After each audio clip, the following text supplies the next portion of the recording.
afternoon, YouTube. It's me all the way, George Page, aka the Emperor of Female Body Male Talk, coming to you live on YouTube. Well, folks, how you doing? Happy Juneteenth. As you know, this is the holiday. It's official holiday. It's been a holiday for a while now. It was went to holiday last year, early this year by President Joe Biden.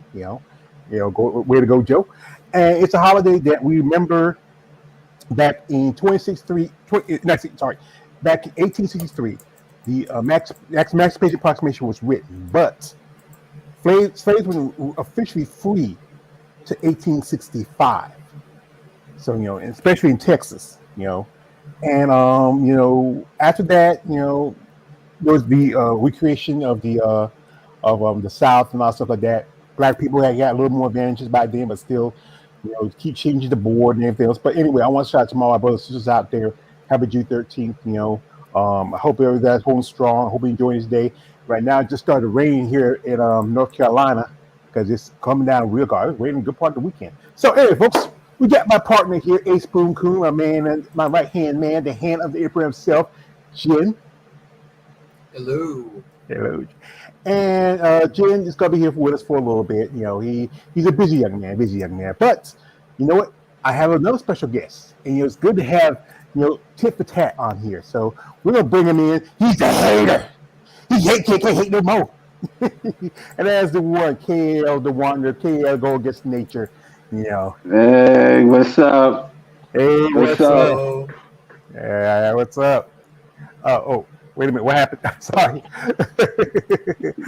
You got to fight the power. Yeah. Well, I'm the power. So anyway, hey, folks, last week I had a conversation with the lovely Miss Lada Polanova, if I got her name wrong. Oh, sorry, Lada. And we were talking about, as you know, there's an announcement that's coming up that after the Olympia for 2023, that there's going to be a change in men's physique, where there's going to be height and weight, criteria. Now, it goes like this, basically seeing how athletes fit. As you know, back in the 2000s, they did have weight classes in the pro level for women's bodybuilding, and that was short-lived. I think that was for almost like 4 or 5 years before they went back to just everybody out for themselves. Opponents against each other and see how you do. And we were talking about it. She just mentioned how really this thing, if it is put into play into like women's bodybuilding or physique, those divisions, a lot of physique competitors will have to eventually go up, especially if their height and weight does not fit the criteria of the physique at that time. Some women like the idea of it because what it does, it pushes out other competitors who may not fit in physique or into bodybuilding. Some women don't like it. Because the fact is that they feel like that it's not fair. But as divisions, they're supposed to be a set criteria where they're supposed to be totally split. Now, Kay said with me on this one, he listened and, he got education of it. And we talked about how when the division started, like good examples, back in the day, with bodybuilding before there was actually like bikini. They had, it was like kind of like a bikini, but then it evolved into where it was almost like the early stages of maybe figure. And then after a while, the women kick out the high heels and you go for the Richard McLeish, Carla Dunlap, and Corey Everson era. Then Corey kept up good part up to the late 90s. The late 80s, And then you had, coming up, then you had Sandy Riddell. You had Diane Dennis. Also, by then you had, by the 90s, you had Linda Murray, Laura Craval, quite a few other ladies, Kim Zavetsky. And then you had the coming of people like Vicki Gates, Yolanda Hughes, who else to try to think of? There's a lot of ladies back then. They were amazing women. And I think by the end of the 90s, it started really evolving. And especially looked at, you go back to the last Miss Olympia back in 1990. I almost didn't have it. But you had that, you saw how much bigger Kim Zavetsky got that year. And she was like one of the biggest women. 2 women who was at that show. One woman interviewed a while back, Miss Melanie Hoyt, she was at that show.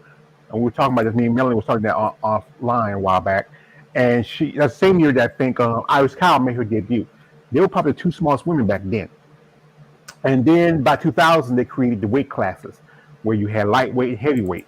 and Valentina Shapiro won for the heavyweight, and God, I know her name. It's the back of my head. Um, Rula. and Drew Bichette, thank you. And Drew Bichette won for lightweight. Some people said that they could have just had one champion, but they did like kind of split the baby. I think Valentina was picked because she was the one that I think the IFBB wanted. She had a great look to her. To me, I think she's a precursor for women's physique, if you look at her back then. And Drew was one that went with because that was the crowd's favorite. And Drew Bichette had a beautiful physique, a great body. To me, she should have been the champion, period. But they split the baby. So, and then the next year you had Juliet Bergman, who won as the heavyweight champ, as lightweight champion. And I think she beat Iris for the title, because Iris was the heavyweight overall winner at the time. And then, the next year came back of Linda, and Linda won two straight. So she lost in the heavyweight round against Iris Kyle. And Iris, I think she beat Denise, Diana Kudo, I believe, because I think that year they really wanted.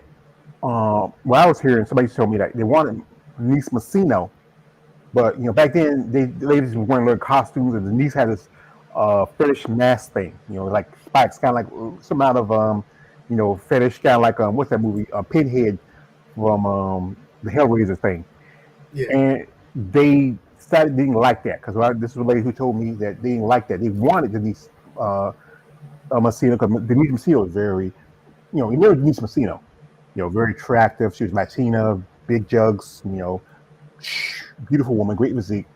But because of that, the judges didn't reward her that shot because they felt like if she didn't wear the mask, came out as she was, she probably would have got the lightweight title and probably became the Miss Olympia that year. After that, that year when Iris won, then they went back to just drop weight classes. And the next year, as they was talking about how the women were getting so big and styrated, and they were trying to get away from that. Then that year, Yaxina O'Keefe won, and Yaxina came in really huge, really fine. I think she's slightly bigger than Iris. And Yaxina's a kind of tall woman. I think Yaxina's 5'8", Iris like 5'6". So she had a little bit height advantage. So they gave the title to Yaxina that year, and next thing you know, Iris bounced back and she wins. Now the debate is that, instead of we talked earlier, if you see the cover for this video, you see I took a picture, and it's between Emily Schubert, who just won Omaha about a couple of weeks ago, and Andrew Yo. And I was talking with Lotto, and I said, I'm gonna do this. I'm gonna cut a picture, send it to you, see what you think. And I cut it to her, and she said, yeah, because if you look at the two ladies, even though they're both different divisions, because for one thing, we talk about how Angela's kind of on the small end to get in the top 3 for the show, because she's number 2. Angela's number 2, right behind, Andrea.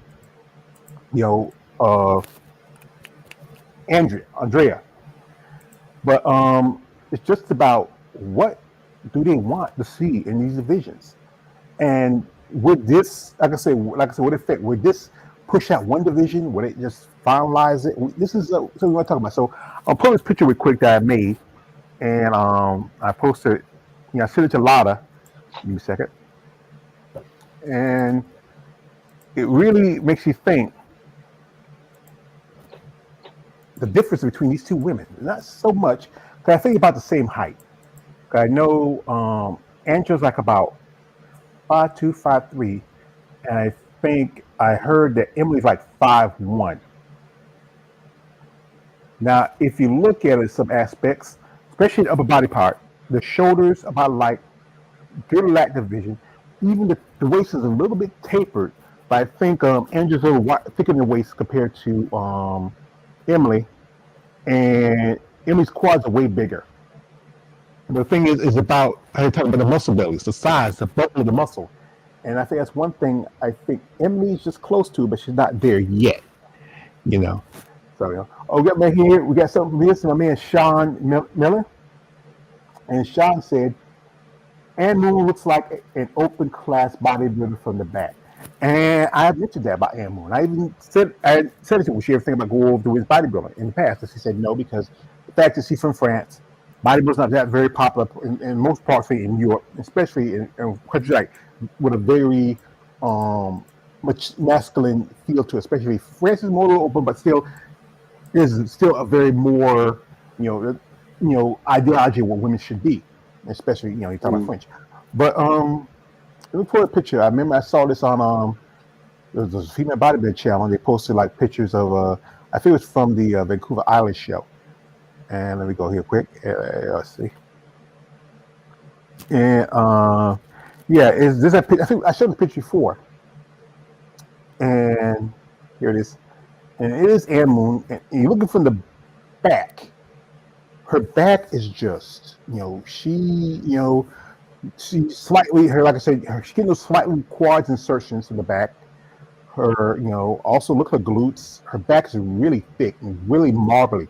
But the thing is, the difference between, like Laura was talking about, they want that grain look. They want that look where you just still like you're just huge, compared with Ezekiel, more lean and more conditioned. And she's close to there. I mean, she's almost at that grainy look. Yeah.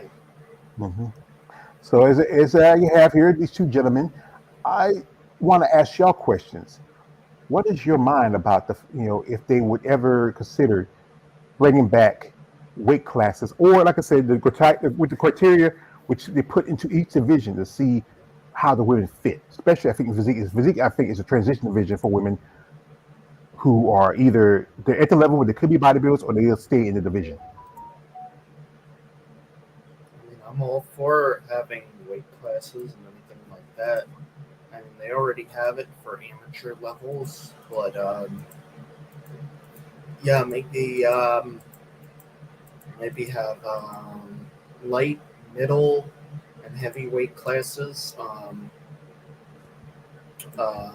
think that could work great for the sport in terms of people that want to be the top of their class. I think it was one time it was I forget who it was. Oh, it was Diana Cadeau, who one time said when she was interviewed, she said, "Nobody can beat me I'm the top of my class in my weight class," and that's pretty much true for her. Like she was always like either a very close second, but when she was in her weight class, she'd always be like first, pretty much. Yeah, and the weight classes that's for the amateurs. So I remember when we put them into the pros 6 years ago for women's bodybuilding, I say, what's the point of having weight classes? But now what it does, it separates. Like I remember, like so shout out to my man Big Keith. Happy Father's Day to you, Big Keith. He told me how 212 was created for those guys that were too small for men's open, but too big for probably divisions like men's physique or men's classic.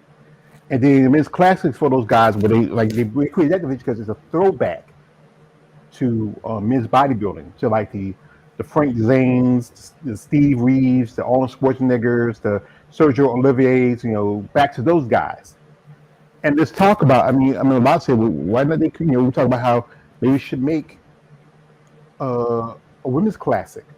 But to say like this, what's the point of that? We have physique that's supposed to be like women's classic, but then you know that division is starting to change. And if anything is going to be like women's classic, it's possibly going to be figure. All you got to do is kick off the high heels, and they look like maybe early female bodybuilders. Yeah. Mm-hmm. I remember I was talking with Natalie Thompson last week. He said she does not want to go back to wearing high heels because Natalie's a great lady. She had a great physique.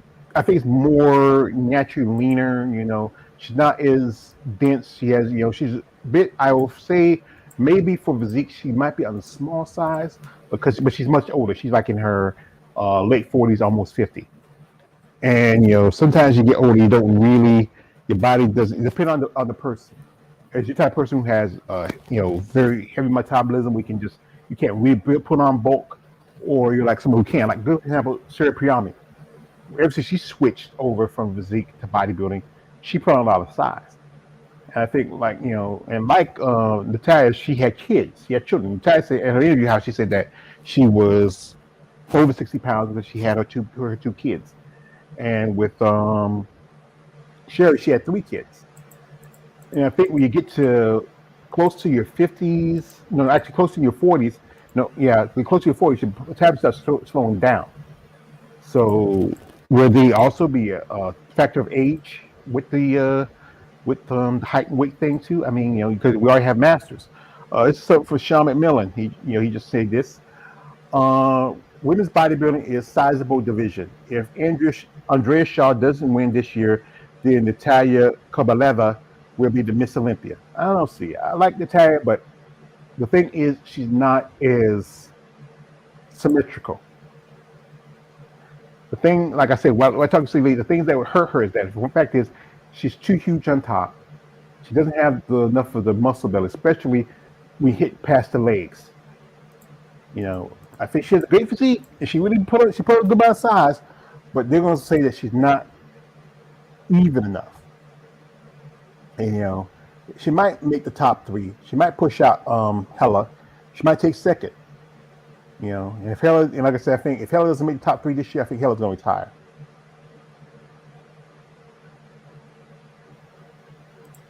I think she will. But Like I said, last year we were almost sure she was gonna make it because of the injury. You said you talked to her and she said she was gonna, because she already got qualification. All she had to do is to be there, and she got gifted. I like Helen Trevino, but she got gifted. yeah, Yeah, I mean, I think they were looking look like they put Angela Yo at. You would think Angela would probably be third or maybe fourth, especially if you have Margie and Hella. But I think the judges are looking at a particular thing. And this is the thing about the judging thing; it has a lot of control. They are the ones who pick who's gonna place, who's gonna win.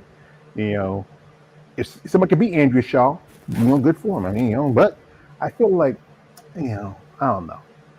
My man Caleb been kind of quiet. So what you think?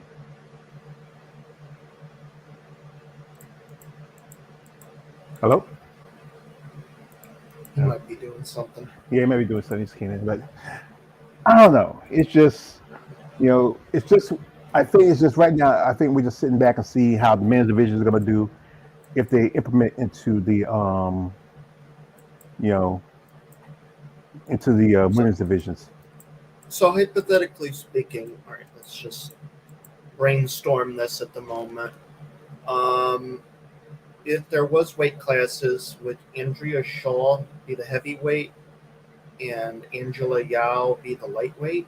Yes. Well, it's not really about classes per se. It's it's going to be like. Mirror back, it's going to be how they're going to place the other women divisions. But they do have weight classes. They do. Because I remember this was a lot of saying it's not about putting in a new class. Because we were talking. She said it's about. I posted a while back. She said, "Well, it is about how." Let me pull up what she told it to me.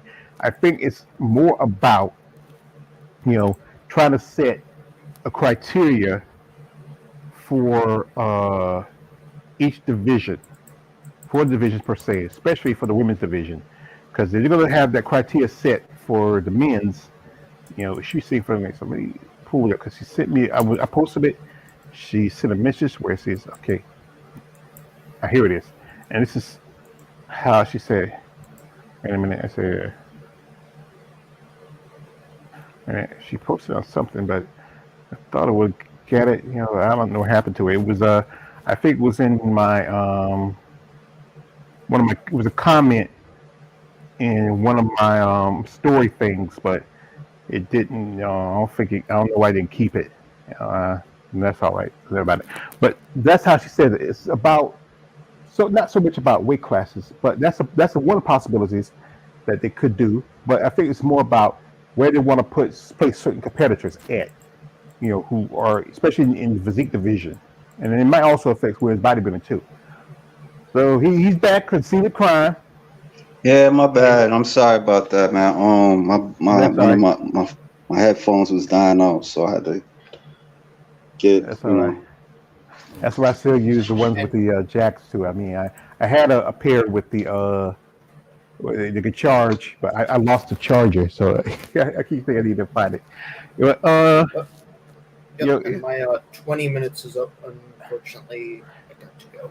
yeah, you got to go, Peace. folks. Peace, peace. All right, Well, man. all right, but it's just I'm just like I said. I think the big problem is some women don't want to go up to women's bodybuilding because if they do put in these requirements, these criteria, whatever, some women can debate how about that. They don't feel as feminine as female bodybuilders as do as physique competitors. And I don't know. It's this is what I did a while back. Yesterday, yesterday they had the only show for women's physique, the first show for women's physique over in Europe. It was the Imperial Pro, and the lady who won the show is Ormona Shasi. So I say her name right. And the competitor, she was against a lady by the name of Brigitte Arneson. I'm getting her name wrong too. And I saw this. They posted the picture. She posted a little video clip from the show. There was like a showdown between these two ladies. Let me pull it up. It's on the Female Bodybuilding channel, and should be right here. And if you look at these ladies, there's some differences, yet maybe some similarities. This is where there's always that confusion between what they want to see in women's bodybuilding physique. Now, the female bodybuilder made a comment, and I responded to the comment because I made a comment and they responded to it. So I think the comments on this video right here, and I think actually it's not on the video per se, it's on this here. This is I believe it's here. This is Brigitte. Oh, female bodybuilding channel. Huh? No, I see the female bodybuilding channel on G. Anyway, it goes like this. I said if she put on a few more pounds, she could do a lot better in women's physique. And they responded, and he said this. He says, she just placed a close second after a year as a pro. Actually, it's her second year as a pro, and she could do bodybuilding if she added more size. To add more size, not always something every athlete is willing or wanting to do. Also, there's no money in women's bodybuilding, or so why change it if you're killing it in physique? She's also very feminine, and things you at times need to do. Add 10 more pounds can be risky. But the thing is, there's no bodybuilding, there's no real money in men's physique either. If you think about it, it was a division that was brought in to be a substitute for women's bodybuilding as it got pushed out, out of, the Olympia, out of the Arnold Schwarzenegger Classic, out of generally a lot of shows. But now that division is starting to, because this was at one point there was only technically, I think, 3 shows over Europe for women's physique. Then the show, because you had the Portugal come out 3 weeks, you had the Europa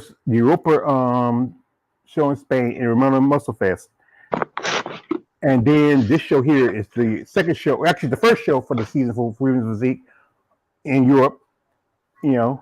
So it came up kind of like last minute. They was able to put it on, but the thing is, like I said, if you look at it, it got kicked out of the Arnold, just like women's bodybuilding figure, and some shows have dropped it. Like there was another show, it was the Big Man Weekend where it had all the divisions: men's bodybuilding, women's physique, and some other divisions. But it cut those divisions out and just have men's bodybuilding and bikini. The question is, like, if there is a little bit more money, just a little bit more money for physique, but not as much compared to women's bodybuilding. One of the women's bodybuilding did have the backing of the Wings of Strength. Okay, here goes my man. Sean says, women's physique and open class are so similar that it's becoming difficult to tell the difference with whether new requirements are put in place or not. Yeah, and that's true. It is. It's hard to try to tell the difference. It's about like here's something. I say I follow a lot of people on here. Like one example is like they were there doing talking to some ladies. This is Nadine Hubat. She's a fitting competitor, and if she's a fitting competitor, you would think she's close to what they want to see in physique. Good lines, not as big, and still a level of femininity. I'm gonna jump on her IG real quick. Now she's figure, and here's some pictures. She just competed at the show in Spain, Europa. This is some pictures here. She's working out. I'm trying to find some competition pics. I think she did some shows here in the States too.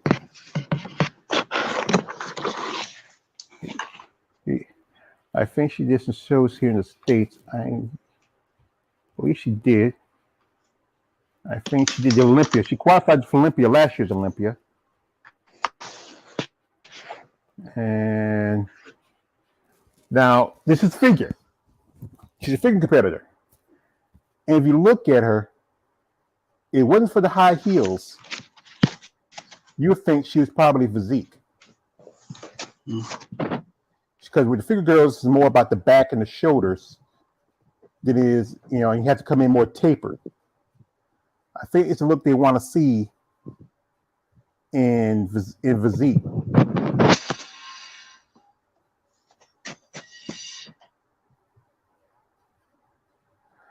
And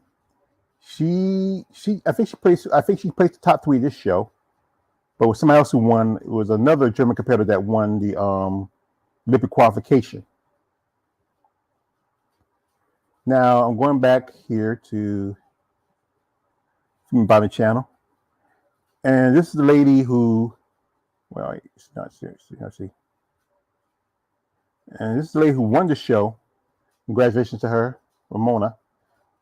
And if you look at her, she's got a good amount of density. Not as big.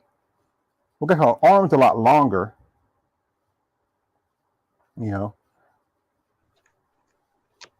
So it's like, I think one thing won her the show because her back. So the other lady, her back was too not as conditioned. Just good, good development. She has good lat development because usually they don't want you to have too much of lats. They want you to have that more. They want the table look, but they want the lats to be too wide out. I know some competitors who don't even have great lat development. But I don't know. Maybe this is her second pro show. She's from around Great Britain. She competed at Toronto a couple weeks ago, took second. And I know somebody say as long as they can place in the top 3 in shows, or even takes top 3 in the Olympia, they do pretty good. But I've seen physique competitors who did a physique show and they jumped over to women's bodybuilding. Now, this is why I said this is why the lines are getting blurred and close. There was the Romanian Muscle Fest a while back. And this is a good example of this, where one lady, if I can pull her up, see, she was competing at a show in Brazil, and she was competing in physique. That was the only the year they had the physique and had women's bodybuilding, but they decided to this year that show in Spain, I think the Brazilian show started to drop women's bodybuilding because they had 2 competitors. That was Lavinia and Alcione. But let's see if I can find it here. I think I'm on the Wingstrave site. It should have, let's see. Let me try this, Romanian.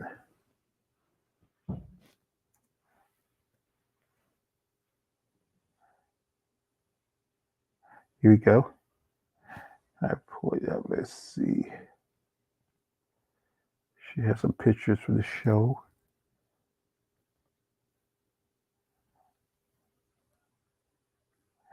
Anyway, it's a debate where which one competitor did a show as a physique competitor, and another jumped over to another division. She had the pictures.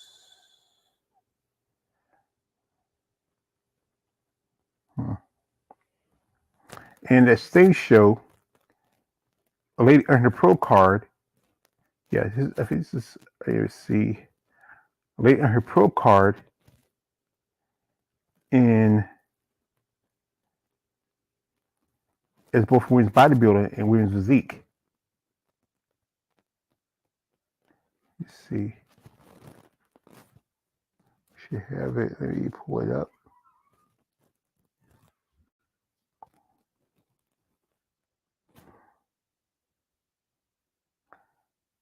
Yeah, I think this is. Yeah. So I talked about this before. Her name is Amelia Brovic. I think Bakova. I think that's what her name is. And she earned her pro card as both physique and bodybuilding. And if you look at her, she looks more towards physique, and you're wondering, this is a situation where, even though this is the amateur level, how in the world she win in both divisions, where in which she's closer to, one. This is the way the criteria is getting fine. You hear me good? Yeah, I hear you.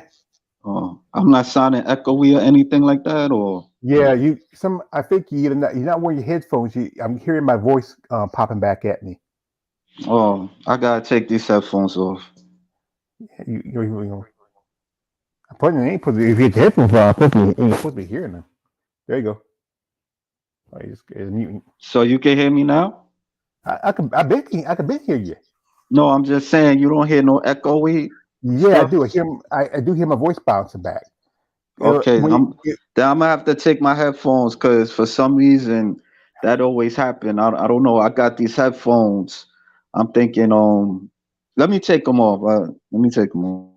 You might need a pair of earbuds because it shouldn't be bouncing back if you wear headphones. Because I wear headphones because that's what I learned when I was doing my first interviews, that if you don't wear headphones, you hear echo, or if you don't have your if you're on YouTube, you have the YouTube muted while you listen to the interview. Like like if someone brings you on into a live with them on StreamYard, and you listen to the YouTube video, you need to mute the YouTube because you're already part of the StreamYard. No, I turned it off. I turned my phone off. Oh, okay. So yeah, so I mean it gotta be the headphones because like a lot of times, a couple of times, I've talked with people and I didn't realize it till I'm listening to the video. I'm like, oh shit. So I got these headphones from the same place I got my computer, man. You hear that old song? If you want some bad luck, you have no luck at all. Yeah, I don't have that much. I don't always have that much luck, man. I just have limited luck, man. That's all. Sometimes you gotta make your own luck too. Best advice is, like I said before, is it's like you want to get a computer, don't get it from any. Like my first computer I got was from a pawn shop, and it was and what thing is it's used, and you got to worry about this and that, and after that it was a problem. So they finally just Then I bought my first computer. It did me good for a good while till it, I had a virus, had to get rid of it. And then my Right. next computer I got was from Reno Center. Never again. The money Nah, I learned my lesson. I learned my lesson till you said it. Like next time if I do get a computer, I'm going to Best Buy. Mhm. Best to do if you don't have the money right then, just save it. Yeah, You can put like maybe because especially just getting a laptop, you don't have to get anything too high. Just enough we have yeah, enough memory, enough RAM, good yeah, speed. Also, like I told you about the table thing, like we do yeah, interviews, yeah, if you yeah. can like have something you can sit a table on, and you don't have to. Like I said, remember the other day we were on there with Miss Beefy, and you like moved around there. If you have where you have a set area where like Yeah, right like I showed you, I sent you a picture of my little yeah. I seen it. I seen it. I yeah, a seen it. little dime table. That's It, what. I'm not making that much like that, man. Like I like every other week, like every other 2 weeks, I get paid. You know what I'm Well, all you saying? got to do every 2 weeks, you just put $50 aside every 2 weeks. Just it takes it slow. Yeah, but the thing is, it's like It don't have to it's be that much. It could be from anything 25 to 30. And, you put it to like a little savings, and then before you know it, by maybe within 3 or 4 months, and then one day you have a day where you don't have a bill and you have a little extra money on you, and you got at least over $100 in there. You put another hundred some dollars to it. You can go to I don't know, you don't have a Walmart up there around New York, you know. no. Yeah, so Best Buy or I think Yeah, Target sell computers. You yeah. know, I didn't realize Target. yeah. I think hey, you check Target, see if they do it, and you can go online. Yeah, yeah. Target. Yeah, yeah. Yeah. Because they got TVs and all that stuff. Yeah, Yeah, anything that sells electronics, from yeah, TVs and stuff like that, they will have computers. yeah. So I would say just you can go online, you can find them with reasonable. They usually sometimes it'd be best if you can go online to Target. They usually have them cheaper than if you Right. go actually into the. The I would store. say, I would say avoid any refurbished kind of stuff, because refurbished stuff is they might fix it, but still is always something wrong with anything. You want new with no too many problems. Right. Avoid use if you can. It's best to go ahead and get something that's brand new. You can work a bill out, and it's yours. You can add stuff onto it. Boom, boom, boom. They usually just put new more RAM into it or something, or did that. Most of you really want to avoid anything that's been rebuilt and used. So, Yeah. even though hey, it might look pretty good, you can do it, but you can find a computer reasonable, and you don't have to be too fancy. Just something you just need to do your interviews on. You can do, make your stuff on your content. It Yeah. just it really helps because especially do your StreamYard. Most of my StreamYard I do by my computer, so and it's a lot easier that way. Yeah. Now, Yeah. as I was talking about the lady who she she won in physique and women's bodybuilding, and and there's been times where this is a picture of her right here. It shows the video, Yeah. and this is the video of her. And if you look at her, you know, What's her name? Emilia Bakova, I think Bakova. Okay. Bakova, I believe. I think she's from Romania. She doesn't have the density for women's bodybuilding. Yeah. She looks more like physique, but she did win for women's bodybuilding. Oh, okay. So even if anything, if she was a bodybuilder, she would be closer to maybe middleweight or lightweight. I forget what weight class she was in when she won her pro card. She won the overall. And see I at this show, noticed. Nah.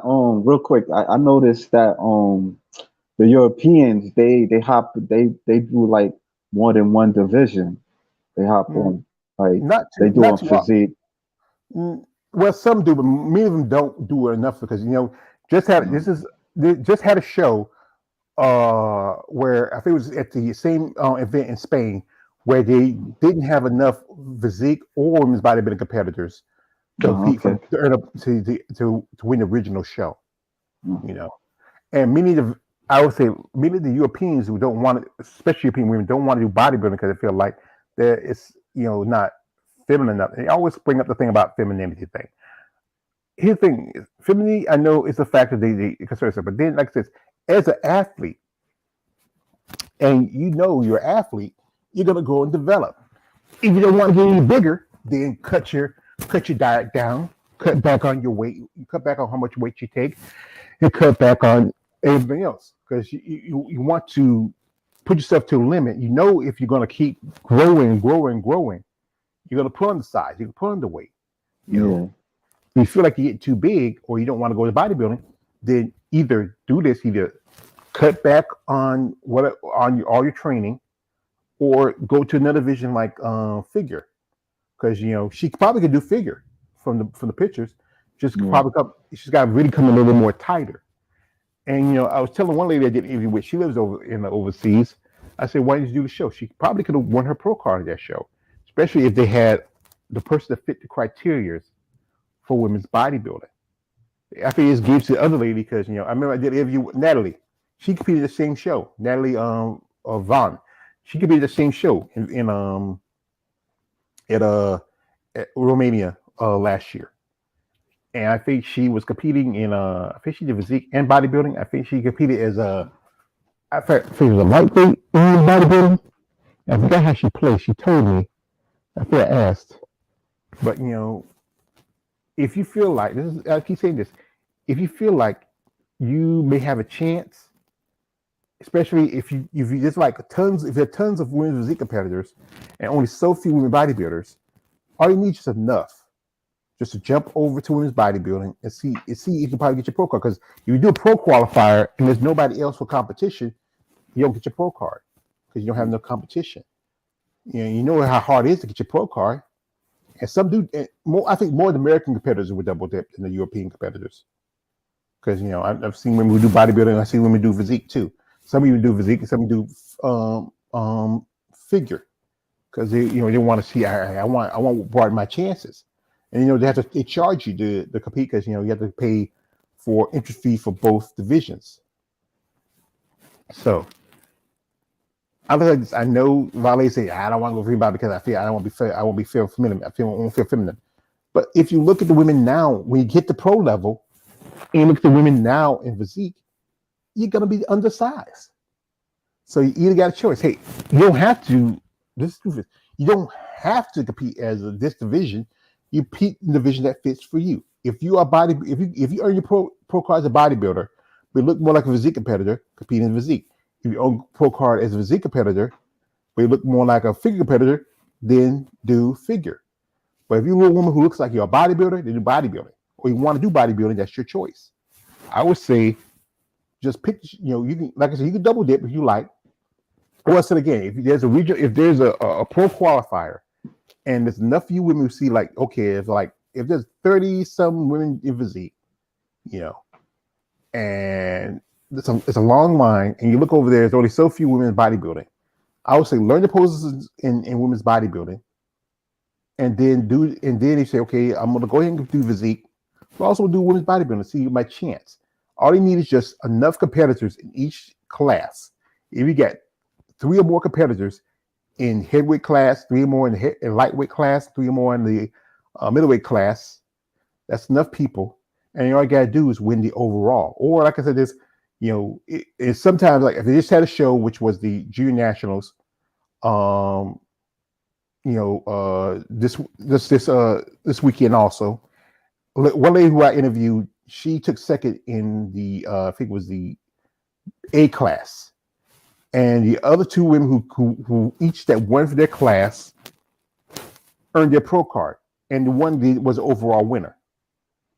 So and all you got to do, if you can, usually what they do is like something like the nationals. If you win in your class, you win your pro card, and you just win the national. You become the national champion. So if you want to take a chance, and like say, I want to become a pro. I know it's gonna be tough because there's so many women, but then there's a division over here where there's not enough women, and I can just squeak by, fit the criteria. Like if you're kind of small for a physique competitor, then you're lightweight. You're kind of big for a physique competitor, then you're a middleweight. And if you really big period, then you're just a straight out bodybuilder.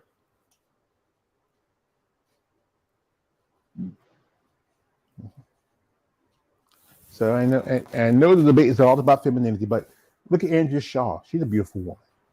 Look at I've seen pictures of Christina Mendoza. She's really put on some muscles, definition. She's still attractive. You know, yes, there's always going to be debate about how some women look a little hard, but some women not always going to be as beautiful externally. Just beautiful women internally. And how I'm sure I'll talk about the Ann Moon thing. Ann Moon, she does pretty good. She, as long as she wins shows, she does pretty good. But she has not, ever since she has been to Olympia, she has not cracked the top 5 or top 3. Now she's gonna stick with Zeke as long as she can make the Olympia and win shows. That's fair. But she can possibly, do good and maybe crack the top 3 or top 5 in women's bodybuilding.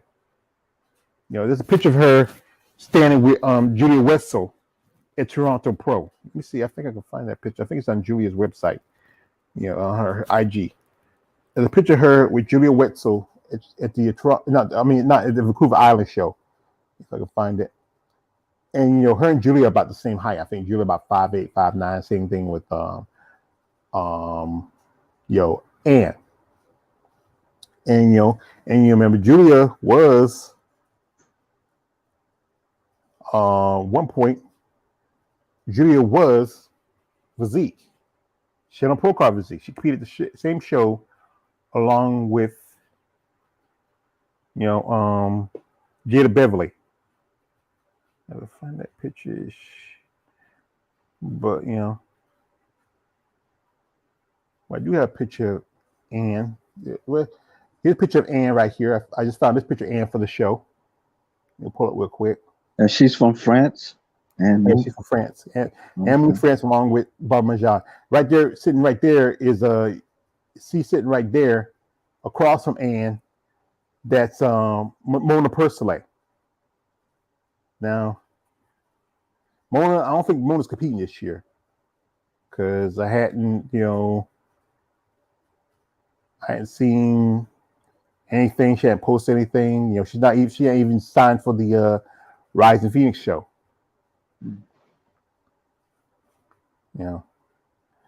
But how do you absorb these names, bro? Like, it's a lot of women. Just recognize names. Here it is. Here's the picture. Julia and Ann. Pretty much the same height. Yeah.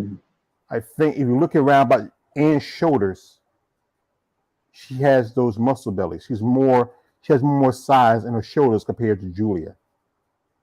And she took second at the Julia took second at the Vancouver show. So I feel like she could have beat Sherry. It's up for debate.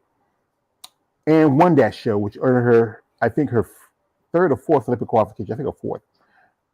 Now, if like I say, if you really look at the arm and the shoulder, maybe the angle of it, they look so much similar. They look similar. Yeah. But I think that if you look here closer at the waistline, Julia's a little thicker in the waist compared to Ann.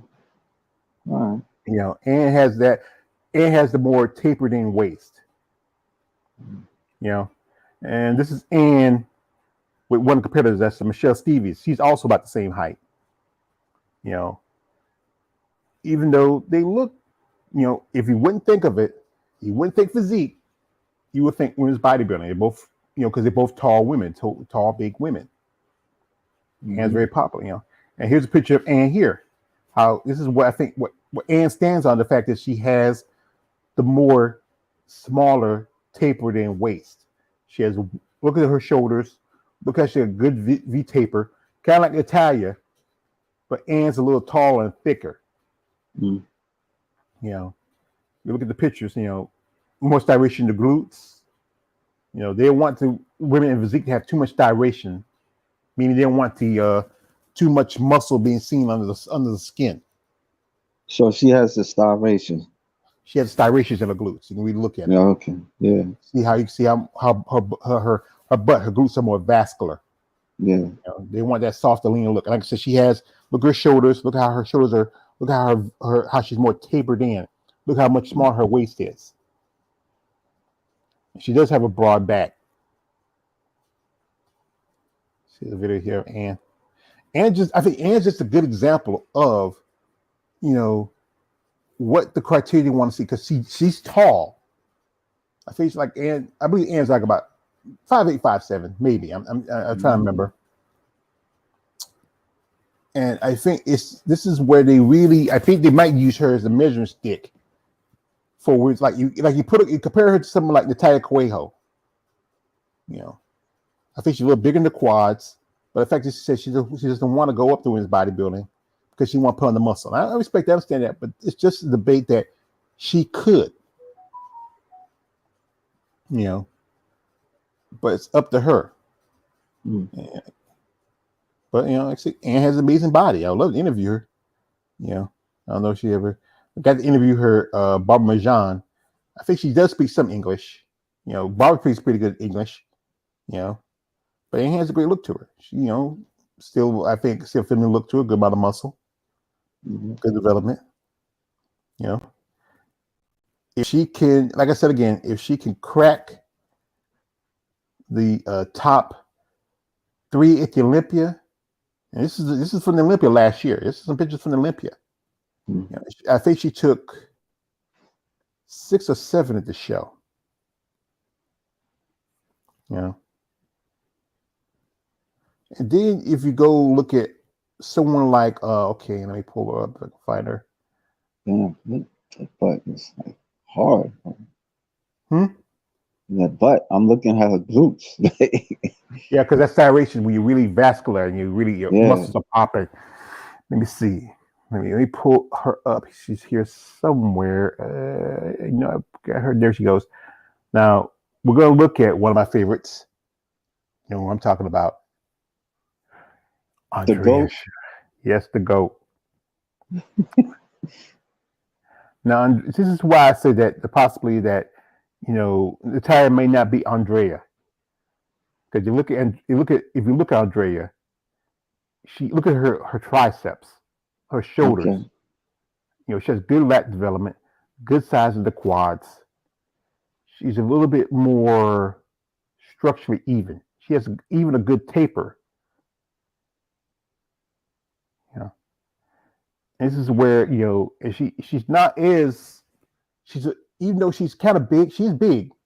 She still holds a little bit of softness to her.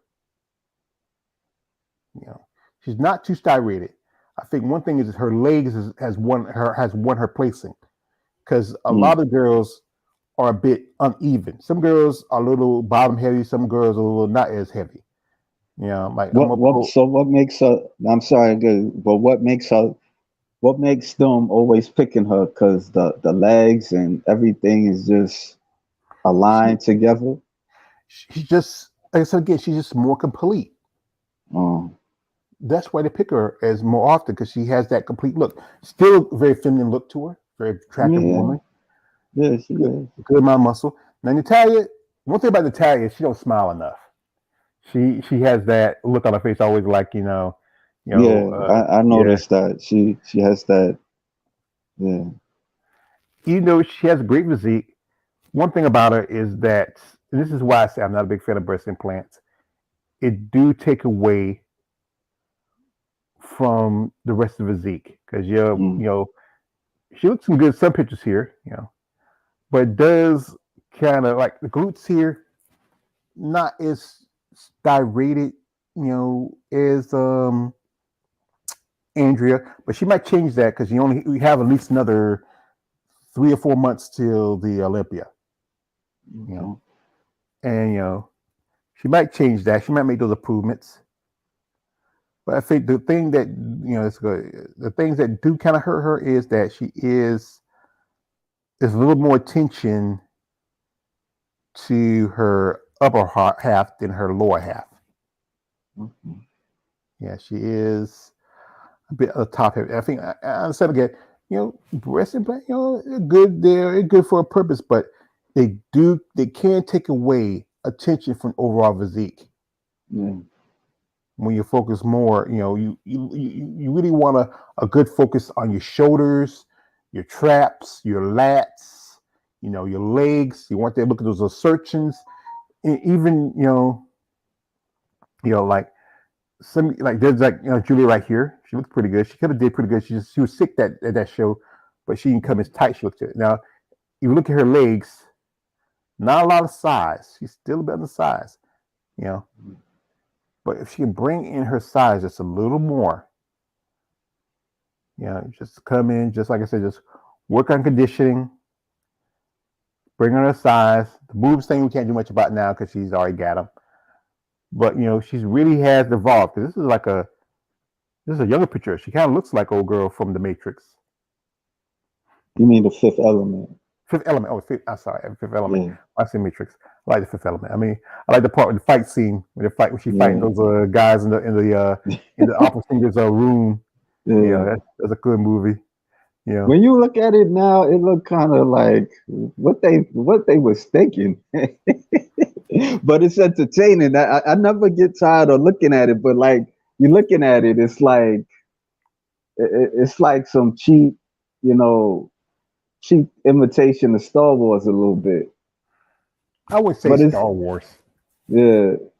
I mean, but it's close a little bit. Like not close. I would never say anything close to Star Wars. There's never really anything that is close to Star Wars. It's more like I'm trying to think of, if anything, I would say it's close not to Star Trek. No, not Star Trek either. Yeah. It's like any kind of typical suspense action movie, but in the future in space. Yeah. Yeah, I wouldn't call it close to you're gonna have a lot of people who are Star Wars fans will cuss you out. I kind of understand. I mean, because Star Wars had a lot of stuff. I think the New Hope, Empire Strike Back, Return of the Jedi, and even when Anakin Skywalker, when they was focusing on Anakin Skywalker, I don't call it the first one. I call it New Hope. I still call it Star Wars. They call it New Hope because of the prequels. I just call it straight. The first one is just Star Wars. New Hope thing is added on there because of the prequels. I don't call it New Hope. Let's call it Star Wars. It's to me Star Wars. But yeah, it was the focus. So yeah, it's a great, like I said, one of the best action space movies that have come out there. Other than maybe a few here and there, but nothing was like the level of Star Wars. It was totally something different. It was more like how best way George Lucas said is it was like a soap opera. Yeah, I could say that. I mean, but some of the stuff that he did kind of like it's stuff that he kind of seen in the past. He just mixed it up. That's all it was. Because he mixed it up with samurai stuff and he incorporated it, like World War II, all that stuff. He incorporated that. A little bit of the samurai and medieval style. Yeah. Especially, we had different houses and stuff like that. And then, you had, kind of like a King Arthur thing, with Luke being the chosen one, Yeah. And, and you had Han Solo, a little bit of the Western, because he has Han Solo kind of like a cowboy. Yeah, he was. So, you just took in, melded in different genres, but it was basically, as you said again, it was like a space soap opera when you had, kids find out who their fathers are. You had, relationships here and there. You had a guy kissing his sister, being kissed by his sister, not knowing that was his sister. It's not too weird. Yeah. Hey, he didn't know his sister. He didn't know. He didn't know, but she didn't know either. That was her brother. Yeah. Not to the last movie, the Return of the Jedi, when she realized, like, when he told Han, said, like, Luke is my brother. I said, what? The other sequels, they made a mess. They killed Luke. I don't know why the hell they killed Luke Skywalker off. They killed Han Solo. They just. I seen that shit. I mean, the first movie, Return movie, it was all right. But then when they killed Han Solo, I said, then they killed Luke Skywalker. They could have, instead of killing, they could have made him survive after what he did. He could have come in, and it was just it was just disappointing. I mean, they try to push the girl a little more, but still, you needed, the only person that didn't get killed was Leia. And then the sad thing, Carrie Fisher passed away. right after the movie was done. Right around the time the movie was done. They had to finish some parts with the CGI somebody facing CGI. But anyway, let's digress. But anyway, the debate is again, what do they want to see in women's bodybuilding? Are we gonna have weight classes? Are some women going to be forced to go up to women's bodybuilding? Are some of these competitors going to have to either go divisions like maybe back to figure or do wellness? I mean, there's so much going on. You just have to settle what especially it's like I said, it's tough. A lot tough for the women's divisions. The men's divisions can go and evolve, and they do more for them because the fact is the men's divisions bring money. If women's bodybuilding could get the same lucrative, deals like the men do, bringing money like the men's do, as we know, they don't have a big following. Guys like us, we follow them. We're kind of the outliers for these women. But I think they need to just sit down and settle for something. They feel like that if physique's getting like to what women's bodybuilding was back in the day when it was getting a lot more definition, getting a lot more hardness, getting those grainy looks, and getting away from the division where it's supposed to be more, more femininity, not as much muscle. But if you see people like Ann Moon, you see people like Emily Sherbert, you look at people like Ashley Jones. That's a good example right there, Ashley Jones. I don't know, maybe in another year or two, if she, grows and develops, and make the adjustments. I did kind of enjoy your interview with that other lady. She was from Poland and living in Britain. I forgot her name. Oh, I wanted. Faisal. Because I felt like she was kind of hitting some good points. It's not like in terms of it being what's the word I'm looking at? Underrated sport. Like it's not as popular. She was giving like some points why is it not popular. I thought it was really true. The thing is, like I said, big part is mostly because the steroids debate. I'm gonna pull the picture because I jumped on Ivy. I jumped on Ashley Jones's IG, and this is like her. I want to ask you, what is your thoughts on how it could get better? Like how it could get a little popular, like before, because it's not like nobody ain't too many people, that I know that would check my bodybuilding. Well, the big problem is that female bodybuilding, just bodybuilding in general, came up in a good age, a good part of the 80s and the 90s, where it was a big thing, big bad muscle there guys like Schwarzenegger, Stallone, and shows like the American Gladiators. Those things helped out, but now, as you got to see now, those action stars are old men now. The guys you see action now, like other than maybe John Cena, are not that big, beefy, muscular guy anymore. Even Vin Diesel, he's not that big and beefy. He's a good sized dude. You're not seeing those guys like, who you see these former bodybuilders, former athletes who are jumping into movies now. Other than The Rock and so again John Cena, generally most of the bigger name action stars look like regular dudes. They're in good shape. Other than guys who at the Marvel movies. But after that, they quit doing the Marvel movies. The only person that wasn't as buff was Robert Downey Jr. as Tony Stark. You look at Chris Evans, Captain America. You look at Christopher Hemsworth as Thor. You look at Chris Pratt, Star Lord. He had no real powers per se, but it's just one thing is if they could. I've said this before. I think I told somebody if they can get someone like Andrea Shaw or Chelsea Dion or any of these other bodybuilders who can go on and do commercials, if they can get them to do like interviews, like I know Sherry probably did an interview for for her local news station where she lives at. Tyler Cuejo did some interviews. If they can get like the big major sports companies and do like just do more outreach You know, Yeah. and then one thing people got to start realize that stop using steroids is the crutch. Steroids is only one of the small factors of bodybuilding. Steroids, again, it's in every sport. It's in every sport, and just not just sports.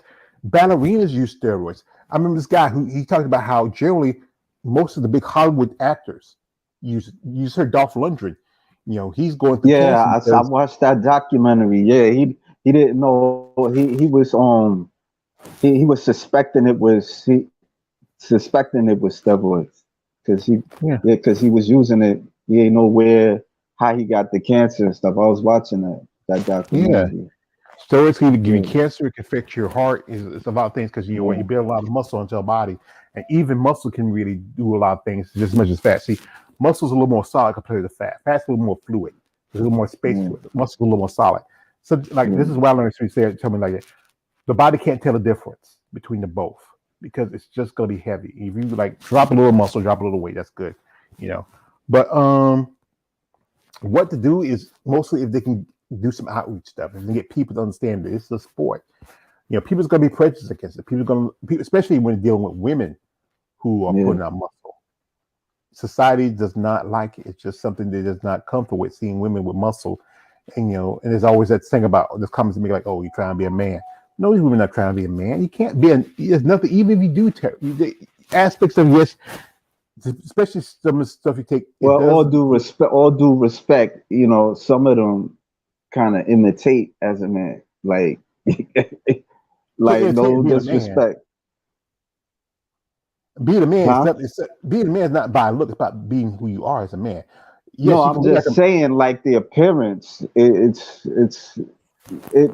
gotta admit, like it do not all of them, but there's some that they have that appearance, and then you seeing that it kind of like you know even But with the even with men, like they're how I don't know if I should kind of discuss about that, but go ahead. the men they're feminine, you know what I'm saying, and it's like they're pushing that. So it's like with the women, it's like it's more masculinity with that. That's where Like, I think where the bodybuilding is conflicting. where there's difference between masculinity and masculinity. Masculinity is being what a man is. Masculinity is just feeling your body. There's a big difference. Masculinity and masculinity is a big difference. You know, and yes, because you get to think about it. Some of these women are using heavy level of PEDs, testosterone, and as you know, we can't forget men and women, even though we're different species, we're the Right. same race. We share some aspects. If it wasn't for a certain chemical imbalance inside of a man, most babies are going to be born female. And it's all about what chemicals will be more active. You're going to get more testosterone in your system or more estrogen. And then if you take certain things, yes, you're gonna have women who are gonna have the clitoris is gonna look like a small penis in some cases. You know, you're gonna get it would do change it won't change your bone structure that much. It's just that it's gonna bring out more of the details. But it's all about that person. If you look at, like I said again, Andrea, she's one, she's one of those. I think you go like this, you have a good few women here, a good few that do look very masculine, but they're not really men. If you like this, look at me. I'm a dude. I'm a black dude who's like, I mean, you could tell that they're not men. Like yeah, it's like Andre Shaw, like you're not. But people that don't really not into bodybuilding, they're gonna look at her like you know, kind of masculine, if mhm, I could say that. yeah. But They that's are. yeah. But that's the thing. It has to be education. Education, the difference between muscularity, muscularity, and masculinity. Mm. There's a big difference. A woman with muscles doesn't make her a man. She just has muscles. And a man without muscles, doesn't make him less of a man. Like I said, this I don't got barely any Yeah, muscles on me. that's You know, I true. got I got man boobs. If you ever you ever seen pictures of me, but but it's about the personality of the person. People go by looks too often, especially us men. We go more by appearances before we get to know somebody. You know, That's true. That's true. and women they But do it that, too. yeah, of course, they push it. I think now more. We just we're just kind of like we're like zombies in a sense of kind of like indulging in women and when it But the comes thing to is, looks. we like I said, that's always going to be like us men. That's Yeah. something we're not. You know, especially if you're heterosexual man, you like But women. that be used against us though. That's Yeah, because that's the best tool they got. Women know that men we are visual creatures. We're gonna, some men, yes, if you have a mindset understanding, okay, but still, we're just like we're like any animal. yeah, Here's the thing about this: what separates the other animals from humans is that it's the men who are the more decorative ones. Yeah, you go look at peacock. Peacock has the feathers with all the colors, where the female looks kind of plain. You yeah, know, if you watch those nature shows, how they show the animals mating. The male is always with more plumage, more color. The women don't look that pretty. Women, human women, they're the ones who have to have a look away so they get attention to men. mhm, When they get their hair done, they get their nails done, they get their feet done, wear makeup, wear dresses. Men, like the fashion industry makes more money off of women than do men. yeah, Like if you ever watch those award shows, you always see they talk about this celebrity, especially the women, what they yeah, wear. They might talk about the yeah, guy. He might wear a different suit or something like that, and yeah, with especially we just had proms. A prom suits come like $300 or $400, $500. Well, you can get you can get a tuxedo for like $100. yeah, It goes by the creature that's more about mating. The women, they have to really present themselves. And you haven't ever been to the show yet. I would say you get a chance, maybe next year. You can save a few bucks. You're not that far from Teaneck, New Jersey. You know, save a few bucks if we can. Go to a yeah. show. Check. I wouldn't mind going to a show. I wouldn't Yeah, mind because going. that's why I went to my show. I was hoping maybe do this year, but I had to get my car fixed. Maybe next year I might try to go to the show. I know a lady, she said she want me to come see her in Atlanta. I know one lady said she want to come see her in Chicago. One lady wants to see her in Tampa. I wish I had the money to do that, but I don't. But but when you go to these shows, you see these women, especially when they're clothed up, they're dressed up, or the women's in their posing suits. You just say, oh, and then you talk to them, like I said, some of these ladies are really, ladies are really cool.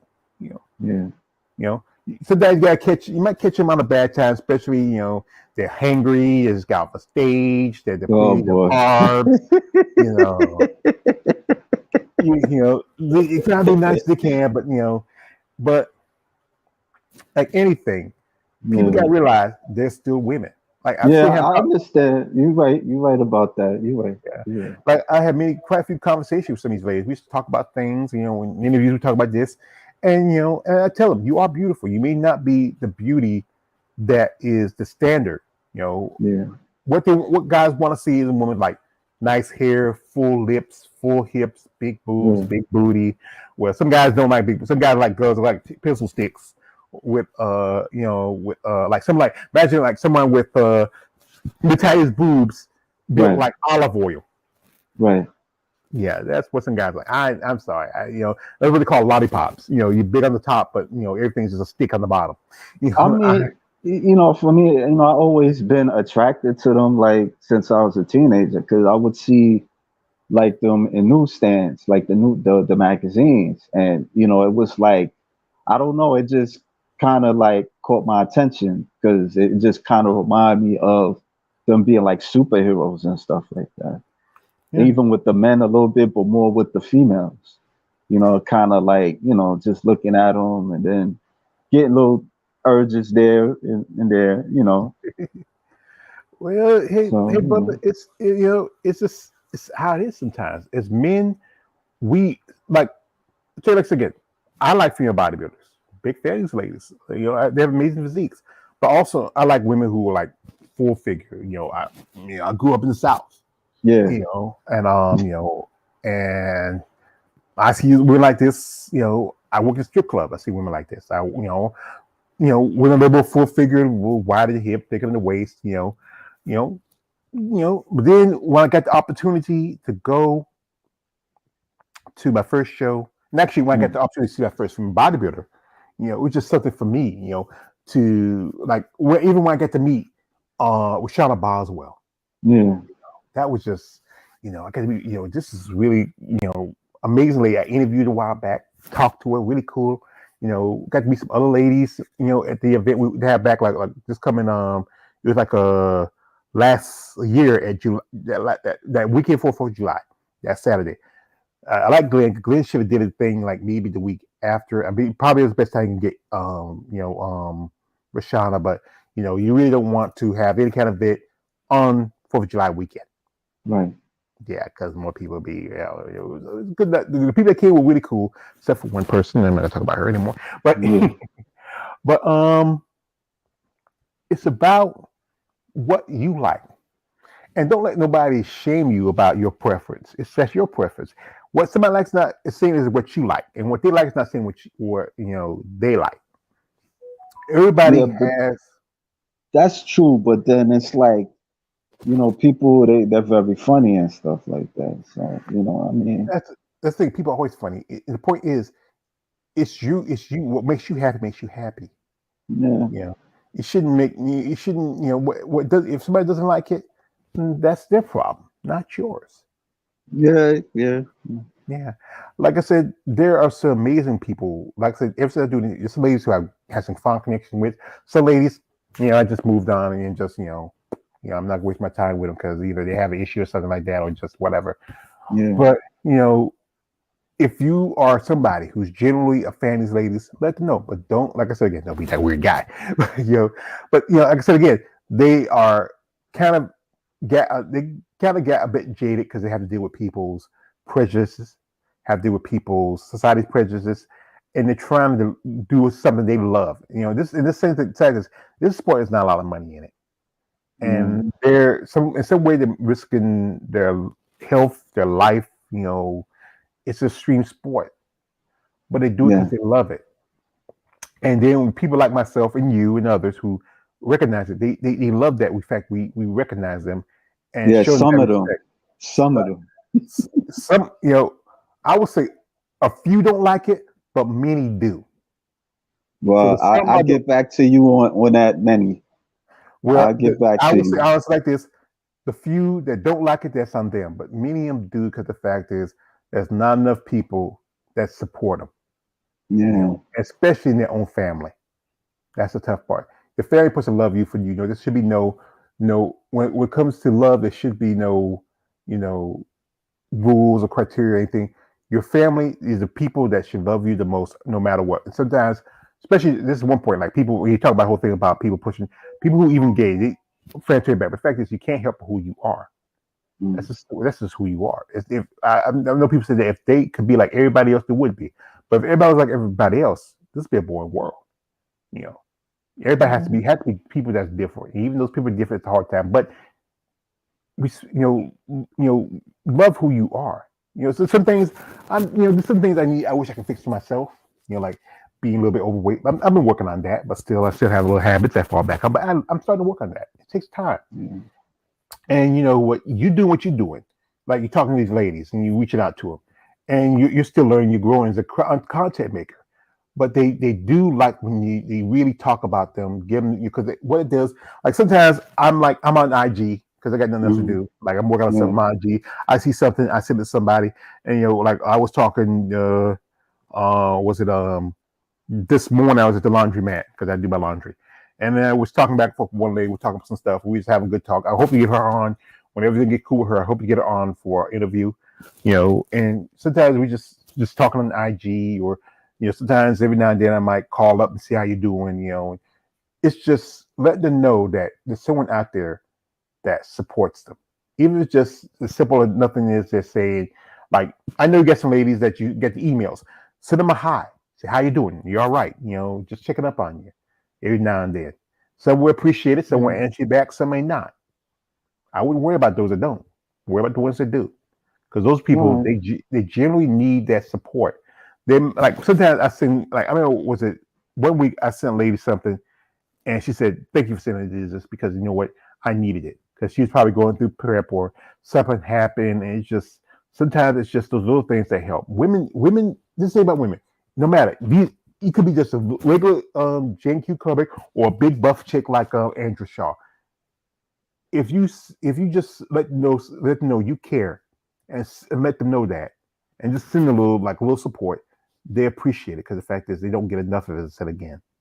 I did it with Miss Beefy. I mean, like, Mm-hmm. you Mm-hmm. know, she didn't really ask for nothing, and I was like, hey, Oh yeah, oh yeah. I I get think paid. yeah, I like to for $20 you sent me. No, no, that's not a problem. You was, I mean, I Well, you told had to you, do like, that. You had to do it. I yeah, appreciate it. yeah, you're Just right. keep You your, just crossed my mind. I was like, yo, let me give him something because he ain't you ain't had to do what you had to do either. So you know, no. Well, like I said, I like to help people out if I can. I mean, I did an interview with one lady that just no more than an hour or so later, she sent me about $50 in my to my Cash App. And I said, you didn't that's have to send cool. me that. I even had one time one of my cousins sent me $20, $30, and I was doing an interview. She said, George, I saw your interview. I sent you this. I say, what? You have to do that. And I Yeah, appreciate that. When people do little things for me like that, I really appreciate it. When ladies who I become friendly with, they tell me stuff that they feel comfortable telling me, and I feel comfortable. I'm like as long as you keep their confidence. Like I yeah. had one lady, she sent me something. Said, George, I don't want you to share this until I'm ready to share it. I said, okay, I won't share it. And once she said, you know what, I asked her, are you ready to share it? I said, yeah, we'll share it. So go ahead, let you share it. I said, cool, I got you. It's just like I said again, women need to feel like they have somebody they can trust. And they find that person they trust, they're gonna, you keep their confidence. Oh, this is from Sean. He just dropped this. It says, uh, I love the female bodybuilder since my teens. The combination of oiled up muscles and pretty feet is a turn on. That's cool, Sean. I mean, I'm not much for feet, but I do like the oil up with it. I Yeah. mean, you go back to the class and stuff. You like, like that last year with Bev Fresh as a Miss Olympia back in the '91. Yeah. Bev, she was just huge, and then it's just, I don't know, the lighting or whatever. Like her, look at her. She's like a knight who just shined his battle going to, just shine her armor going to into battle. She was great, Mm. you know. Okay, some shows they don't put enough light because that you leave it can be hot under those lights, but when you get that glistening looking and the lights just popping off the oil like that, you use Yeah. a Crisco, whatever else. Sometimes when I make my little packages, I'll send some ladies like a little bit like a little some oil something like that, and What it's a kind of day. oil? Baby oil? No, it's like it's kind of like baby oil per se. It's kind of like a gel. Mm. Yeah, you can it's like a gel, not baby oil. It's a gel. It's not Mm. easy. You can baby oil is kind of like it can get really messy. You don't do it right, but it's gel. You can put it on a lot smoother, and also use it for like if you have like injuries and sores like that. It's good for it. Oh. For like you have a rash something like that. But like I said, remember You care mean box. Vaseline or Stop not Vaseline. Vaseline? Stop Oh, okay. Vaseline. It's like I said, it's Uh, more of a gel than it's actual baby oil. It's like a baby oil oh, gel. okay. Because I, Oh. every so often, like I said, I tell you this, I do my interviews because I'm on certain things. I can get stuff. This is pretty much cheap. I can get it practically for free. Oh, And okay. and I say, you know what? I'll fix your care package because you know what? It's something you can use. A little something here and there to help you out, especially if it costs a lot. And maybe the care package might be about altogether, even with stuff that can get for discount, barely $100, barely. So right there, they saved themselves a little money. They could have used stuff. I remember like last week, Andrew Sauer she came on live Sunday because she was opening some package because her birthday was in January. I when like I said, I sent her a package for the stuff like for the interview we done last. Was it was it year for last year? Yeah. And she appreciated it. She asked me, "Is there food in here?" I said, "No, there's no food in here." I said, "Well," she said her trainer had a cheat day for her. So give her she can eat carbs like that. So I said, "Well, your birthday's coming up. I'll make you a little package." I made a package. She sat there. She opened it. She liked it. She did eat some of this. It was the cinnamon crunch. Cereal? with the flaming cereal. Yeah, cereal. She ate so it said it was hot, Joe. She sent me a thing. She said, I said, well, good thing you got milk because milk kind of counteracts the heat. But you know Mm. what? Those little things women like to appreciate because you know what? It could be they could have had a day where you know what? Like I sent one was that chick Paige I did an interview with. I sent her a birthday card. I said a little like $20 for a birthday, and she appreciate that because you know what? She just did that show in Toronto. You Mm. know, you don't. She was like number 11. You don't get no prize money. You know, if you're not in the top 3 or top 5. But Okay. you know, I told her, hey, it's a little something. Maybe it may not be top prize money, but it's a little something. It could be something she could use. Like when we talk about Miss Beefy, I said, if you like, I sent her some money on her Cash App. She appreciates that because Okay. sometimes those little things that help out just Right. shows that and sometimes I mean I had the money, but some ladies say, George, you just made a video. Like you check my IG and make little videos for birthdays. George made that little video for me. I like that because sometimes it helps their spirits. It's tough being a female bodybuilder. It's tough being a competitor, and especially being a woman in a sport where it's more considered more like when I have that question said like how you just into move a sport like a muscle and masculinity, where it's a very masculine sport. Mm. But they're not masculine. They're still women. They like to wear makeup. They like to wear hair. They like to dress up nice. Like the picture of Jen with Andrea Shaw. Andrea Shaw is wearing a nice white dress. You couldn't tell she's a bodybuilder. She's a pretty woman with a nice body. Yeah, she's pretty. You know. Yeah, she's pretty. I mean, that's why. Yeah. Or someone like Sheena Oleg just had a birthday. And Yeah, the Sheila, one with the frizzy hair. The yeah, Sheila is a beautiful one. We used to be in Yeah, contact a she bit. is. I haven't been contacting her much lately. I know she's busy. She's doing her own thing now. You know, Yeah. She do a and podcast. Yeah, mhm. Yeah, I she's a seen a little podcaster. something. Yeah, yeah, Little something. yeah. She's busy. She's doing her own thing. Shout out to Sheena. I don't know if she's competing this year. She might just take. No, she's competing at the Rising Phoenix. So I don't think she's doing any more shows. I think she's just doing that because she's pretty much used to be an ambassador. So there's mostly since they have ambassador programs. Most of these girls who used to be ambassadors.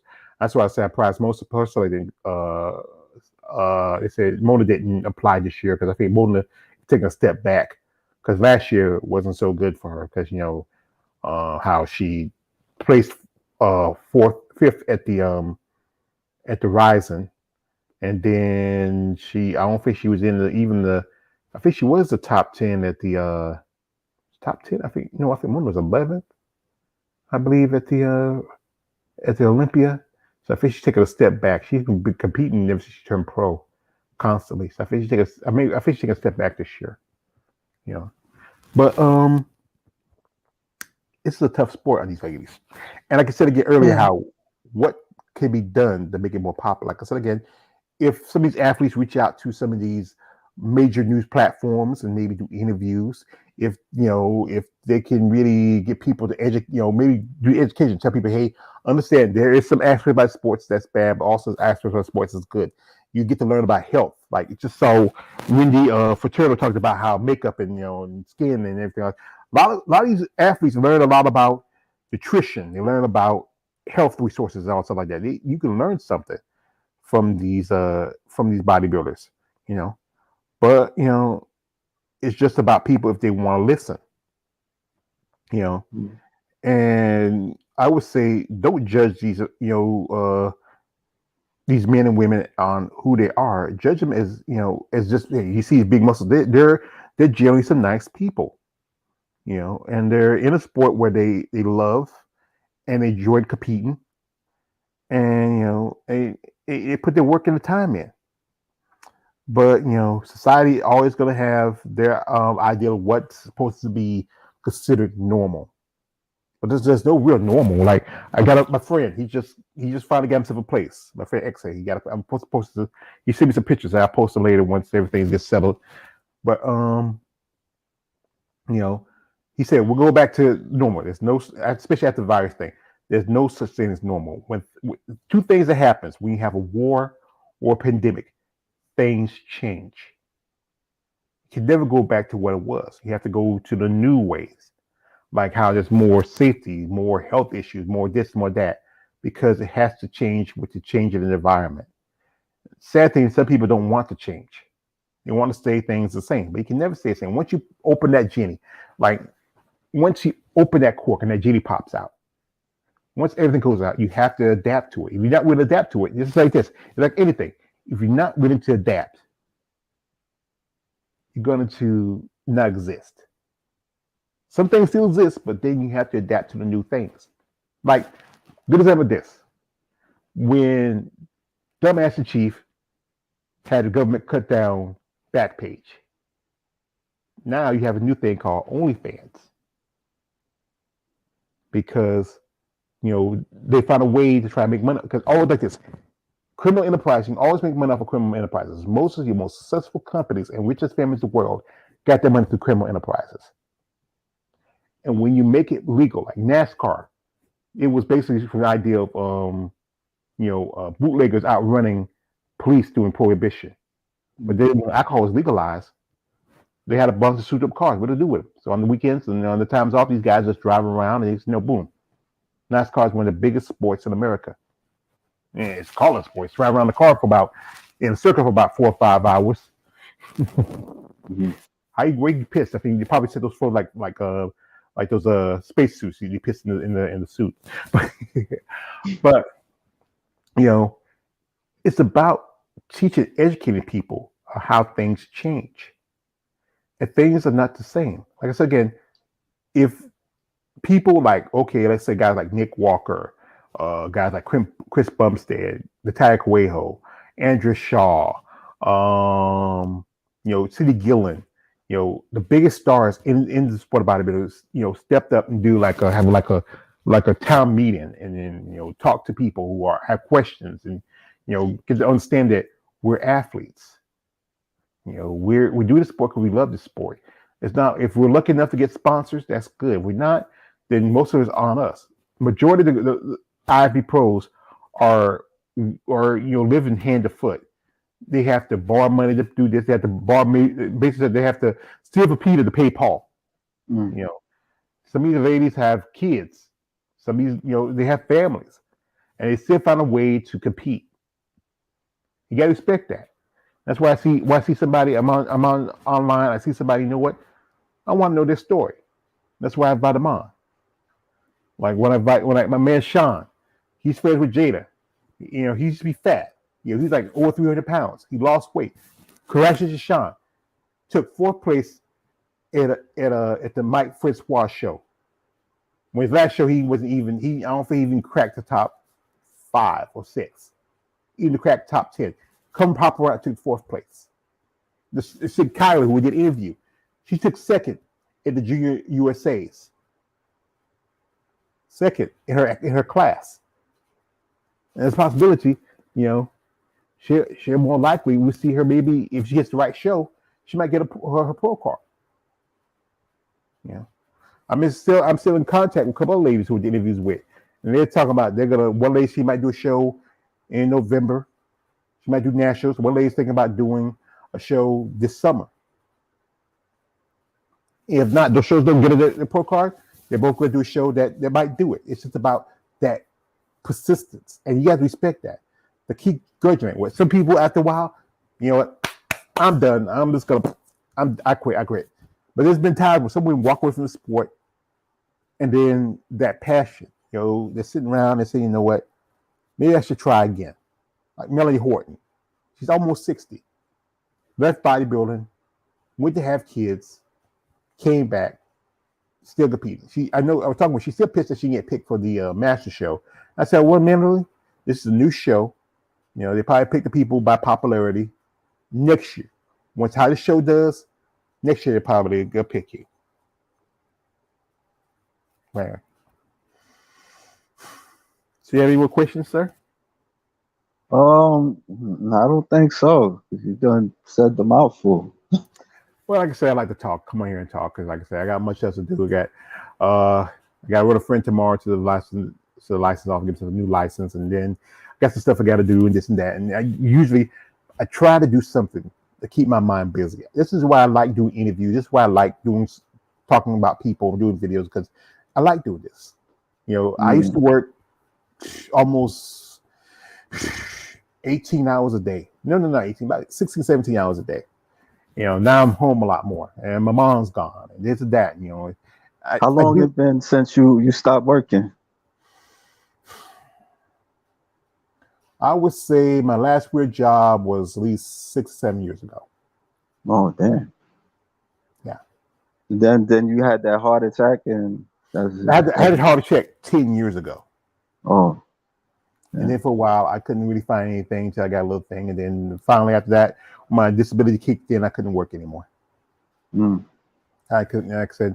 Anyway, at one point, because it was hard to find anything, because most people are kind of cautious when you have a pacemaker. And most jobs, especially if you're dealing with heavy equipment, you can't be around too much of that. And that's what my family said, go ahead and apply. And I said, when they apply. Nah, you can't do no heavy lifting. You can't do heavy lifting, but it's just a limit. Yeah. It's a limit how much you have left. But you can't be around too many high, magnetic machines. Oh. And I did a lot of labor for a long time. It's hard to find work, especially around here,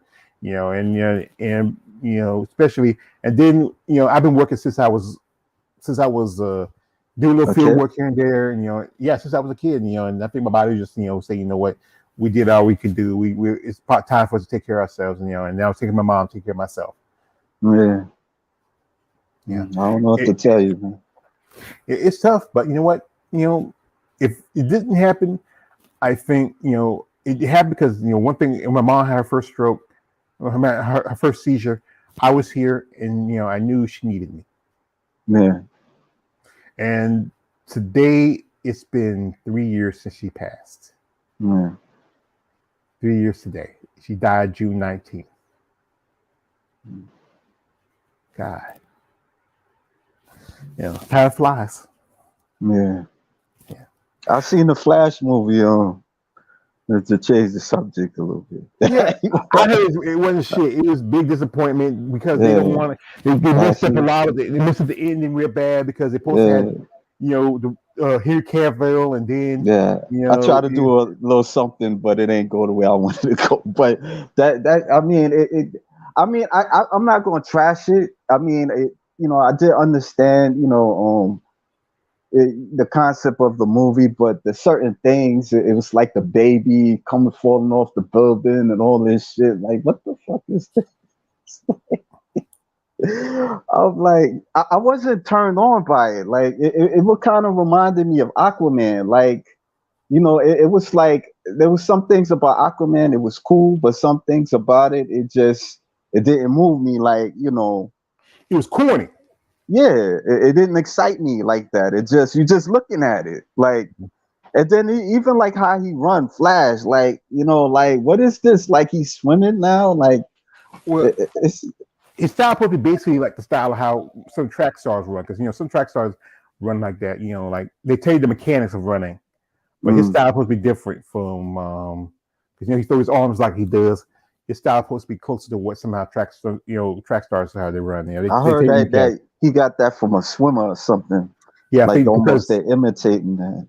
Yeah, I think that's what they want to go with. I think usually like with the Flash, it was more like close to track, but they decided they want to go like he's swimming in the Speed Force instead of running. Yeah, there's a lot of debate with this.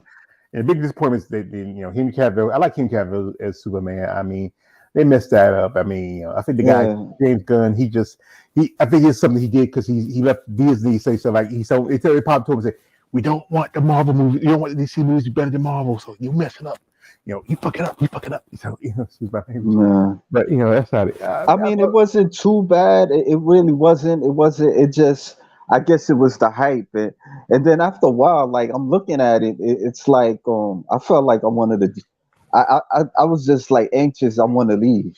Like wait, I just waiting for this to end already. Yeah, that's why. No, I ain't mean like. No, I'm just saying like in the movie, his mother gets murdered, and he's trying to figure out. But no, they never showed who killed his mother. That was the thing also. Well, if you go back to the comic, it's supposed to be a guy called Thawne who was the reverse. I think was the first Flash or yeah. I heard that. I never read the Flashpoint comics, but that's where they base it off of. But I Probably based mean, on the it flashback. could have been better. Like, I mean, I don't know. Like, I don't know how they like come. I know like they cut off a lot of. They did a lot of editing off. I said it was supposed to be a 4 hour movie, and they just I Kind don't of like know, the bro. kind of like the Justice League Spider Yeah, version. yeah, Yeah, they probably didn't want to be too long because you don't want a movie that long sometimes. One thing with the Justice League reboot, it was on you know what's it it was on cable. It was on paper. yeah. I heard it was good. I heard it was better than the one they put out in theaters. Yeah, that's what I Yeah, heard. Maybe next time I try to catch it. I don't watch too much cable. I usually just yeah. be on my computer or I just watch regular television. That's four Uh, hours. I heard that's 4 hours. uh, Last movie I went to the theater to see was the first Black Panther. Oh yeah. That was a good movie. I mean, You know what made it good to me, in my opinion? Killmonger. It just, I think, because certain things you could relate a little bit, but that to me, I feel like that's what he made the movie he stand was out more. he was a bad guy that he can Yeah, relate to. That's what it was because knowing right, that his father was killed by his uncle, right, and then instead of his uncle saying, "Hey, let me," I killed my brother. Let me take his son, and raise him up with his cousins. right. It could have They like abandoned him. yeah, that could have been like it could have went a better way. Like they could have do like an alternative universe version of that where Killmonger does become like that scene. Like okay, like story like this. They seem Wakandans out to be spies. His father was supposed to be a spy. Yeah, So let's say Killmonger he doesn't become Killmonger. He's taken he doesn't the king doesn't kill his father. His brother and his son with him. He raised him as a spy. And that part in the Captain America movie where they where T'Challa and T'Chaka go to the thing before they instead you could do stuff like where in the alternate universe both T'Challa and T'Chaka gets killed. yeah, Killmonger's there is disguised as a soldier. He's supposed to be like working as a this story like this. He could be a soldier that's undercover, and then his uncle he goes like Jerobi, you are descendant of the he gives him the ring, and he becomes Black Panther. right. That would be like to do the multi universe thing. That would be something they could do for multi universe. I heard the Like, second one. I didn't see the second one, but it wasn't. it's good. They was trashing. They was I would trashing say the second trash. one. I think some of it, but it wasn't as good. I think the big part because you didn't have um Chadwick both with. instead of just killing his character off like they did, it could have just Yeah, said he like he's missing because they didn't want to replace him with somebody else. They could say, well, Chadwick's missing, or T'Challa's missing, and then maybe like in an end scene where you might see a different actor. You know who could play T'Challa? who? The dude from Frankie from Snowfall. Franklin. Franklin Frank. from Oh yeah. Dambris Idris. hmm I think that's his name. Yeah. he's just as tall as Chadwick. Mm. He's British, but he can do a good American accent, or he can do any kind of accent. Yeah. That's a good idea. I They, could they, see they that. now thinking about I could having see him play. that. They figure having him playing Kane because that issue that guy Jonathan Majors with that whole thing with sex harassment. But I think Yeah. he'd be a better T'Challa. And Yeah. and then with the X Men coming up into the series, they bought the rights to X Men. They had that Right. relationship between Storm and T'Challa. Yeah. Well, Yeah. should have did instead of having a dead body, just had the Black Panther mask, but they don't have a body.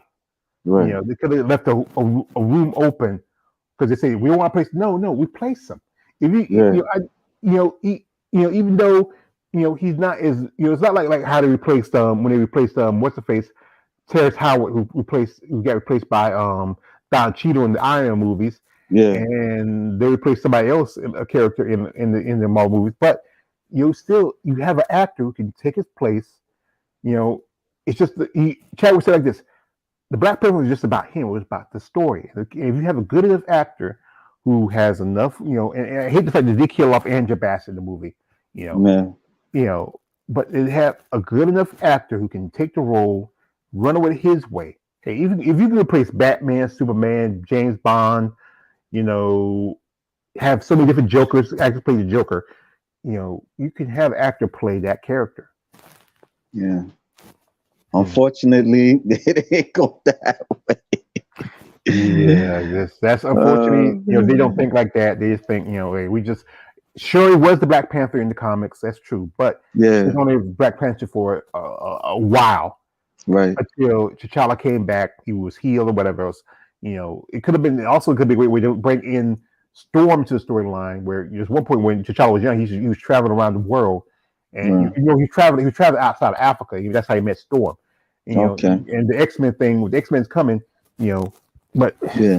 they just try to slap something together and try to push something. But yeah, so it's Yeah, the MCU and DCUE. I don't DCU know that. now. It's DCU now. It's no Oh, longer. DCU. Yeah, Yeah, it's DCU. I don't know, man. This James Gunn dude, whatever, man. It's like, Yeah, it's a mess. But like I said, I don't know. My brother, I think he watched it, and he said it wasn't as good as he wanted. And, no, it wasn't that. It wasn't all that, man. It was like after a while, you just want it to be over, and that's it. Even like how the villain, like it really was him, God, but how but yeah, Zod was there, but the you don't mind if I tell you what happened in the movie? go ahead. I don't care. Yeah, yeah, Zod was, but he wasn't like the main villain. The main villain was himself in the future. It was like an older version. He was stuck in the Speed Force because he wanted to kind of like try to prevent certain things from happening, and he just kept doing it and doing it. But the thing it was that the like certain things it was inevitable for him to stop. He couldn't, prevent.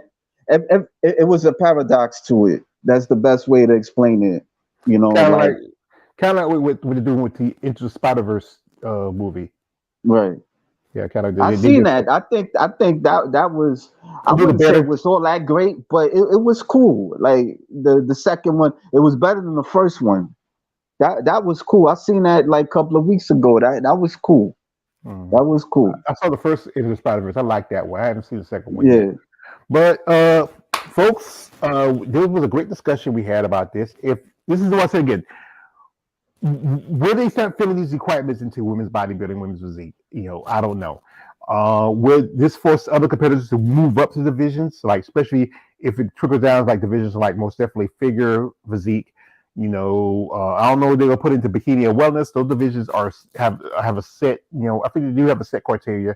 With wellness, it's not about how big or how round your booty is. With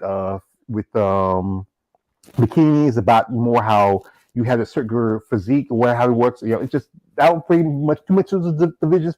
I love doing interviews with women in those divisions, but as you know, I do focus a little bit more on women's bodybuilding. I think I do more interviews in the past year or so with women physique. I hadn't who was my last other than Hannah Hussein. I have not. I'm trying And to remember Hussein. I try to remember who was my last true female bodybuilder I had to do an interview with. I'm trying. Jamie, I think And Jamie. I like and Jamie Hart. She competes as women as an amateur women bodybuilding, but I'm trying to uh, remember. A lot of ladies I've been talking to been mostly in physique. yeah. I'm Yeah, sorry, man. that's all right. That's all right. Yeah, but folks, you know, if you are a fan of these ladies, reach out to, like I said again, reach out to these ladies. They can use the support. Don't be too creepy. Don't be too weird. Respect them a bit. Sometimes they get enough of people's prejudice and all that other stuff. But these criteria are coming in men's physique. Like I said, I think they're going to see how it does in men's physique first, and then if they do put into the other divisions, that's good. It's like it's a damn if you do, damn if you don't situation.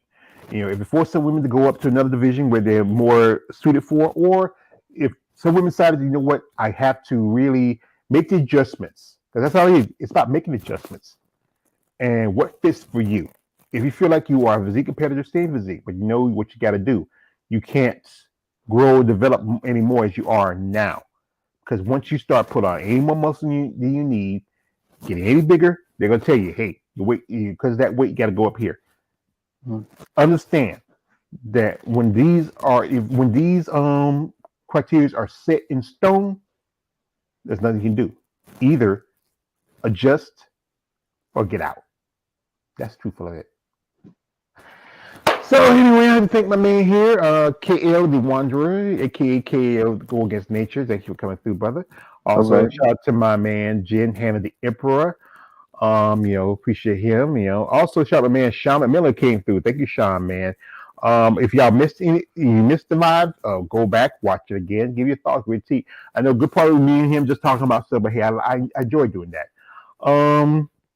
Wow, we got one more week left of June. Yeah. Can you believe that? I mean, Yeah. and then next month is the 7th month. Yeah. It's crazy. Yeah. Time flies.